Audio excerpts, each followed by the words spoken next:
안녕하십니까. 광주 전남권 뉴스입니다. 지난 6월 광주의 한 고등학교에서 학생이 수업 시간에 담임교사를 폭행해서 퇴학 조치된 사실이 뒤늦게 알려졌습니다. 교사는 병원 치료를 받고 교단에 복귀했는데 최근 다시 병가를 냈습니다. 손준수 기자의 보도입니다. 광주의 한 고등학교입니다. 지난 6월 이 학교 2학년 학생 A군은 담임교사 B씨를 폭행했습니다. 제비뽑기로 정한 자리 배치가 마음에 들지 않자 A군은 교사에게 항의했고 이를 거절하자 주먹을 휘둘렀습니다. 수차례 폭행을 당한 교사는 쓰러진 상태로 119 구조대에 의해 병원으로 옮겨졌습니다. 피해 교사는 병원에서 입원 치료를 받고 며칠 지나지 않아 다시 출근했습니다. 학교 측은 사건 발생 닷새 만에 교권보호위원회를 열고 A군을 퇴학 조치했습니다. 학교에는 이제 교육청에서 내려온 지침이 있잖아요. 매뉴얼이 있고 그것에 따라서 적절한 조치가 이루어졌고. 경찰 신고가 이뤄지지 않은 것에 대해 광주시 교육청은 A군과 합의한 B교사가 희망하지 않았기 때문이라고 설명했습니다. 퇴원 뒤 정신적 스트레스를 호소한 피해 교사는 심리치료를 받아오다 최근 다시 병가를 냈습니다. KBS 뉴스 손준수입니다. 일본 후쿠시마 원전 오염수 방류가 시작된 이후에 수산물 안전성에 대한 소비자들의 불안이 커지고 있습니다. 상인들은 매출에 직접적인 영향을 받고 있는데요. 다양한 방식으로 자구책 마련에 나섰습니다. 김호 기자입니다. 전남 나주에서 초밥집을 운영하는 심은일 씨. 장사에 쓸 화로가 도착하자 소형 장비를 꺼내듭니다. 휴대용 방사능 측정기입니다. 식재료를 납품받을 때는 물론 음식을 내갈 때마다 작동시켜 손님들을 안심시키고 있습니다. 저희 가게는 일본산 수산물을 사용하지 않거든요.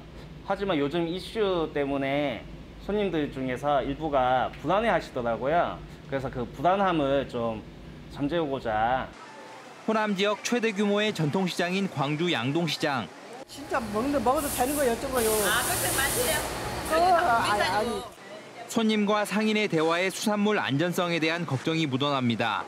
점포마다 방사능 검사를 실시했고 일본산 수산물은 취급하지 않는다는 표지판을 내놓았습니다. 자신의 이름도 적었습니다.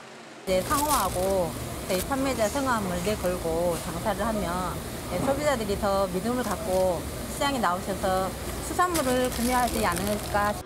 이 참치회 초밥 전문점은 점심 장사를 시작하며 카레와 돈가스를 새 메뉴로 내놓았습니다. 최근 매출이 평소의 절반도 되지 않을 정도로 떨어졌기 때문입니다. 월세라든지 인건비라든지 이거 부담을 해야 하는데 도저히 저녁만 믿고 있을 수가 없어서 점심이라도 메뉴를 개발해서 상관없는 거라도 좀 판매를 해볼까 싶어서. 수산물 취급 상인들은 공공기관 회식 캠페인과 상품권 환급 등 수산물 소비 촉진 행사는 물론 실효성 있는 정부 지원책이 나와주길 바라고 있습니다. KBS 뉴스 김호입니다. 일본 후쿠시마 원전 오염수 방류와 관련해 진보당 광주시당이 안전한 급식 환경 조성을 추진하기로 했습니다. 진보당 광주시당은 어제 기자회견을 열고 방사능 안전 공공급식 기본법 제정과 관련한 조례 제정비를 통해 방사능 식재료 반입을 막겠다고 밝혔습니다.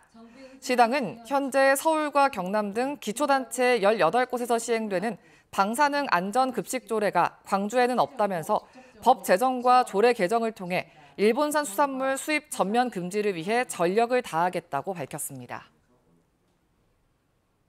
전라남도가 한평군에 산업단지와 신도시를 조성하는 투자 계획을 발표했습니다. 전라남도는 2040년까지 사업비 1조 7천억 원가량을 들여 농축산과 해양관광, 첨단 산업단지 등 인프라를 구축할 계획입니다. 특히 인구 유입을 위해서 2040년까지 월야면 인근에 10,000명 플러스 알파 규모의 주거단지를 갖춘 미래 융복합 첨단 신도시를 조성하고 지역 접근성을 높이기 위해 도로 등도 대폭 확대하기로 했습니다. 일부러 수십 차례 교통사고를 내고 수억 원의 보험금을 타낸 일당이 적발됐습니다. 좌회전할 때 차선을 넘기가 쉬운데 이 같은 교통법규 위반 차량을 노렸습니다. 유승용 기자의 보도입니다. 1차선에서 좌회전하던 차가 차선을 조금 벗어나서 옆차로 좌회전차와 곧바로 부딪힙니다. 차선 변경 과실이 인정돼 수리비와 합의금 명목으로 보험금 1,600만 원이 지급됐습니다. 좌회전 차량끼리 부딪힌 또 다른 사고도 차선을 벗어난 차량 과실로 보험 처리가 됐습니다. 그런데 모두 보험 사기였습니다. 2차선에서 좌회전을 하다가 1차선 차량이 차선을 조금만 넘어오면 일부러 들이받은 뒤 상대차 과실로 사고 처리를 한 겁니다. 교차로 구간에서 차선 변경이 불법인 점을 노린 겁니다. 대부분 의심을 잘 안 하고 어떤 몇몇 사람들은 또 분명히 차가 안 따라왔는데도 불구하고 자기가 차선 변경했는데도 갑자기 차가 들어왔다라는 얘기를 하는 종종 있긴 있습니다. 광주지방검찰청은 23살 양모 씨 등 3명을 보험사기 방지 특별법 위반으로 구속해 재판에 넘겼고 4명을 불구속 기소했습니다. 지난해 7월부터 올해 6월까지 1년간 좌회전 고의 사고만 65차례, 탄핵 보험금이 5억 9천만 원이 넘습니다. 이들은 사고 처리 과정에 다른 사람 주민번호를 도용한 것으로 드러났습니다. 본인 명의로만 계속하면 보험 사기 정황이 드러날 것이 이제 명백해지니까 타인의 주민번호를 이용하는 방법을 쓴 것이 있고 또 그렇기 때문에 광주에서 몇 번 하고 대구로 옮기고 서울로 옮기고.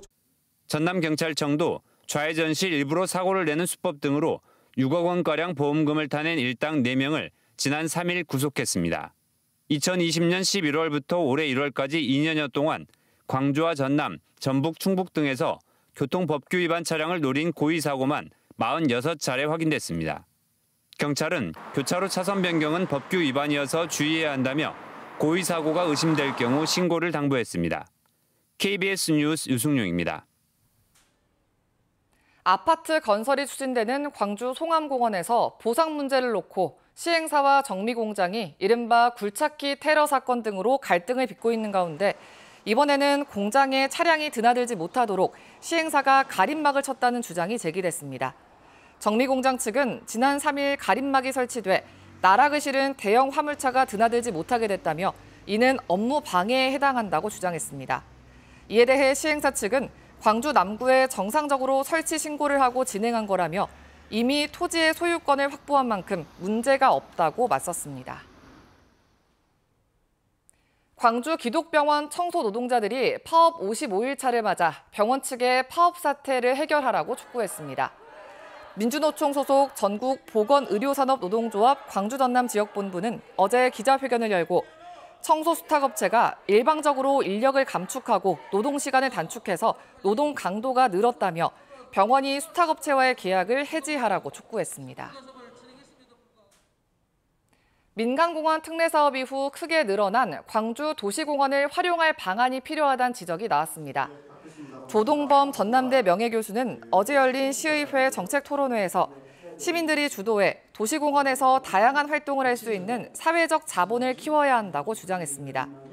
토론회를 주관한 박필순 의원은 취약한 공원의 경영 관리 정책을 보완해 공원 이용 여건을 마련해야 한다고 강조했습니다.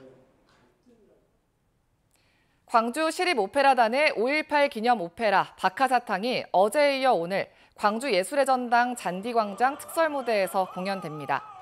오페라 박하사탕은 이창동 감독의 영화 박하사탕을 원작으로 하고 있으며 1980년 5월 광주의 공수부대원으로 투입된 한 남자의 사랑과 아픔을 그리는 내용입니다. 2019년 처음 선보인 박하사탕은 영화와 오페라를 합친 무비라라는 신조어를 만든 작품으로 탄탄한 줄거리와 아름다운 음악, 우리말 가사로 좋은 평가를 받고 있습니다.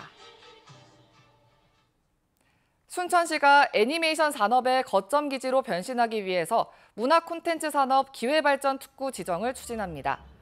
순천시는 최근 일본 도쿄 디즈니랜드 등을 방문해 애니메이션 산업의 성장 가능성을 확인했다며 특구 지정을 추진하기로 했다고 밝혔습니다. 순천시는 내년도 정부 예산안에 애니메이션 클러스터 조성 사업비 193억 원이 반영됐고 최근 애니메이션 기업 33곳이 투자 의향을 밝히는 등 특구로 지정받을 여건이 충분하다고 설명했습니다.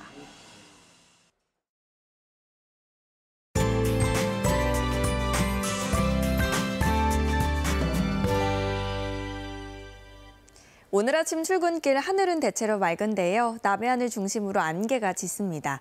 해남과 순천, 보성 등은 가시거리가 300m 미만으로 짧아져 있으니까요. 운전하실 때 각별히 주의하셔야겠습니다. 폭염특보는 더 확대되고 있습니다. 어제 폭염주의보가 추가로 발효가 됐는데요. 현재 광주와 전남의 18개 시군에 내려져 있습니다. 오늘도 체감온도가 33도 안팎으로 매우 덥겠습니다. 낮 동안 기온이 오르면서 오후에는 소나기가 내리겠습니다. 5에서 40mm가 예상되고요. 비가 내리는 동안 천둥, 번개가 동반되고 또 시간당 30mm 안팎의 집중호우가 쏟아질 수 있겠습니다. 지역별 기온 살펴보겠습니다. 아침 기온 어제보다 1, 2도가량 낮습니다. 비교적 선선하고요. 낮 기온은 광주와 장성 32도까지 오르겠습니다. 순천의 낮 최고 기온 32도, 여수 30도로 어제와 비슷하겠습니다. 목포의 한낮 기온 31도, 무안과 해남 32도까지 오르겠고요.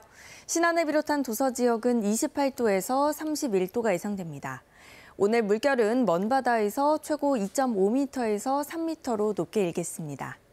당분간 대체로 맑겠고요. 낮 동안 30도 이상으로 기온이 올라 여름 더위가 이어지겠습니다.